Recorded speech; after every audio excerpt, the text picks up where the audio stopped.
DNA मित्रों, अफगान तालिबान हर मोर्चे पर पाकिस्तान के आतंक को जवाब दे रहा है, तो कश्मीर में भी पाकिस्तान प्रायोजित आतंकवाद के खिलाफ इस दशक का सबसे बड़ा एक्शन शुरू हो चुका है। कश्मीर में 60 से ज्यादा इलाकों में आतंकवादियों के 100 से ज्यादा लोकेशन पर छापे मारे गए और इन छापों का मकसद उन आतंकवादियों और आतंक परस्त पर कार्रवाई करना है जो पाकिस्तान में फरारी काट रहे हैं। अब हम आपको कश्मीर के सबसे बड़े एंटी टेरर ऑपरेशन की जानकारी देने जा रहे हैं।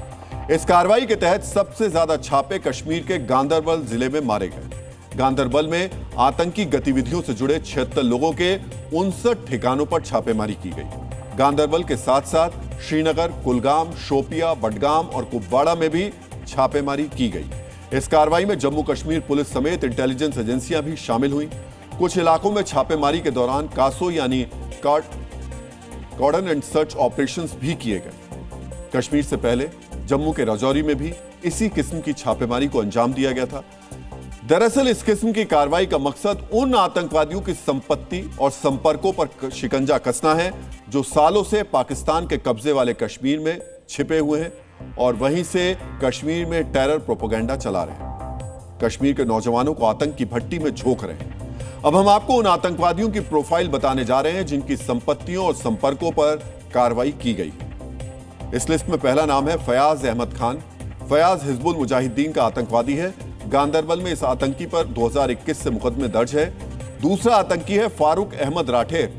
यह भी गांदरबल का रहने वाला है और फिलहाल पीओके से ऑपरेट करता है। जिन आतंकवादियों पर कार्रवाई की गई है उसमें तीसरा नाम है मोहम्मद यूसुफ नईम का, जो हुर्रियत से जुड़ा हुआ था। यह आतंकी हथियारों की ट्रेनिंग लेने के लिए सरहद पार गया था और फिर वापस नहीं लौटा। चौथा नाम आबिद रमजान शेख का है, जो शोपिया का रहने वाला है और लश्कर के ऑफशूट टीआरएफ का कमांडर है। इस छापेमारी के जरिए इन आतंकवादियों के कुछ रिश्तेदारों और ओवरग्राउंड वर्कर्स पर मुकदमे भी दर्ज किए गए और टेरर लिटरेचर से जुड़ी बरामदगी भी की गई। हालिया कार्रवाई में घरों और दुकानों की तलाशी के साथ साथ जेलों में भी औचक छापे मारे गए। जम्मू कश्मीर पुलिस की काउंटर इंटेलिजेंस सेल ने श्रीनगर और कुपवाड़ा जेलों में तलाशी अभियान चलाया है। अब हम आपको सलाखों के पीछे आतंक पर हुए एक्शन से जुड़ी जरूरी जानकारी देने जा रहे हैं। श्रीनगर और कुपवाड़ा के कारागारों में जो जेल थे उसमें चल रहे इस ऑपरेशन का मकसद जेलों में मौजूद आतंकवादी नेटवर्क को ध्वस्त करना है। साथ साथ जेलों में बंद आतंक परस्त कैदियों की भी तलाशी ली गई, उनकी नई सिरे से पड़ताल की गई। काउंटर इंटेलिजेंस सेल का मकसद उस तरीके का पता लगाना था जिसके जरिए जेल में बंद आतंकवादी और ओवरग्राउंड वर्कर सरहद पार मौजूद आतंकी कमांडरों से संपर्क करते हैं, ताकि कश्मीर में आतंकी नेटवर्क के बचे कुछ हिस्से को भी जड़ से खत्म किया जा सके। श्रीनगर और कुपवाड़ा की इन्हीं जेलों में कभी जैश ए मोहम्मद का सरगना मौलाना मसूद अजहर और कश्मीर में पत्थरबाजी का मास्टरमाइंड आशिक हुसैन फख्तू बंद रहा है। इसी वजह से माना जाता है कि जेलों के अंदर भी आतंकवादियों ने टेरर नेटवर्क बनाया था, जिस पर लगातार नकेल कसी गई है और हालिया एक्शन भी इन्हीं की कोशिशों का एक हिस्सा है। श्रीनगर जेल से जी न्यूज संवाददाता खालिद हुसैन की ग्राउंड रिपोर्ट आपको बेहद गौर से देखनी चाहिए, ताकि आपको पता चल सके कि जेल की दीवारों के अंदर किस तरह आतंक के ताबूत में एक और कील ठोक दी गई। आज सीआईके ने जो है सेंट्रल जेल और डिस्ट्रिक्ट जेल कुपवाड़ा में तलाशी अभियान चलाया और सुबह सुबह जो है तलाशी यहाँ पर शुरू की गई। दरअसल डिजिटल सिग्नेचर्स का जो एक शक उनको मिला था कि यहाँ से जो है फ़ोन कॉल्स जाती है और ओवरग्राउंड वर्कर से संपर्क होता, तो उस बिना पर सेंट्रल जेल कश्मीर और डिस्ट्रिक्ट जेल कुपवाड़ा में आज सुबह सीआईके ने रेड शुरू की। कश्मीर के अंदरूनी हिस्सों के साथ ही साथ पाकिस्तान से लगती एलओसी पर भी सेना की सक्रियता लगातार जारी है। इसी सक्रियता की वजह से आज कुपवाड़ा के केरन सेक्टर में सुरक्षा बलों को बड़ी कामयाबी मिली, जब एलओसी से घुसपैठ करने की कोशिश करते 2 आतंकवादियों को मुठभेड़ में मार दिया गया। केरन सेक्टर में अब भी तलाशी अभियान जारी है, ताकि घुसपैठ की कोशिश करने वाले पूरे गुट को ढूंढकर खत्म किया जा सके। सेना की इस कार्रवाई को ऑपरेशन पिंपल नाम दिया गया। इस नाम यानी ऑपरेशन पिंपल से 7 साल पुराने उस अभियान की याद आ जाती है जिसने कश्मीर में आतंकवादियों की कमर तोड़ दी थी। अब हम आपको ऑपरेशन पिंपल 1.0 का इतिहास बताने जा रहे हैं। आपको भी ये जानकारी बेहद गौर से देखनी चाहिए, ताकि आप भी भारतीय सेना और सुरक्षा बलों के शौर्य पर गर्व की अनुभूति कर सकें। ऑपरेशन पिंपल की शुरुआत नवंबर 2017 में की गई थी।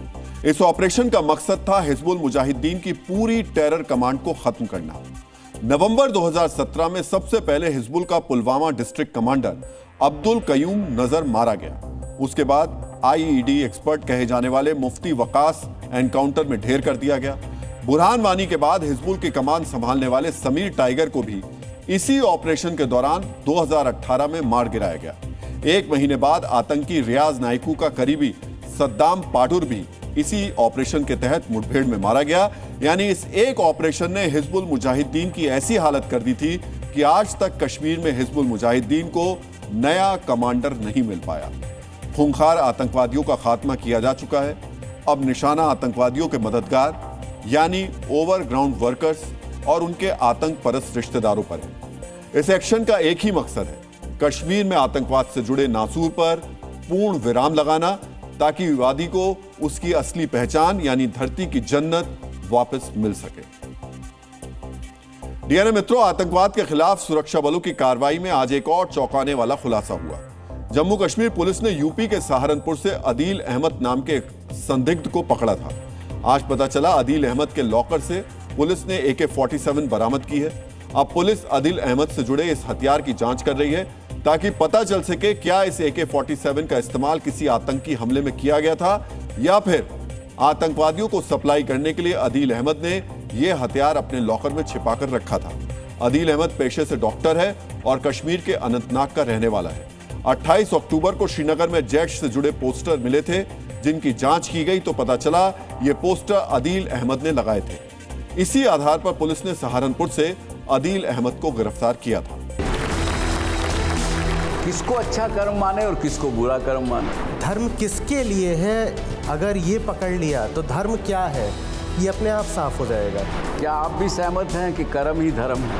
ये परंपराएं, ये रस्मों रिवाज, इनका धर्म से दूर दूर तक कोई लेना देना नहीं है। आचार्य जी, ये इतना अंतर्द्वंद क्यों?